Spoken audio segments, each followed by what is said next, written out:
அஸ்ஸலாமு அலைக்கும் வரஹ்மத்துல்லாஹி வபரகாது.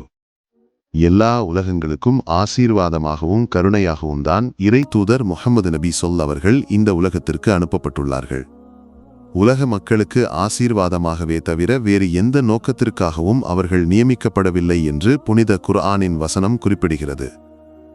இது இறைத்தூதர் அவர்களின் இந்த உயர்ந்த பண்பைத்தான் சுட்டிக்காட்டுகிறது.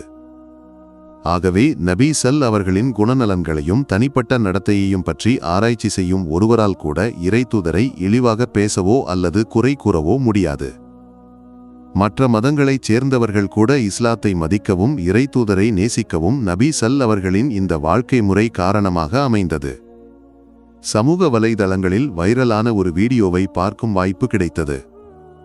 இறைத்தூதர் அவர்கள் இறுதி ஓய்வு கொள்ளும் மஸ்ஜிது நபவியில் ஒரு குழந்தை இறைத்தூதர் மீது கொண்ட அளவற்ற அன்பையும் மகிழ்ச்சியையும் வெளிப்படுத்தும் உணர்ச்சிமிகு செயல்களை அந்த வீடியோ காட்டுகிறது.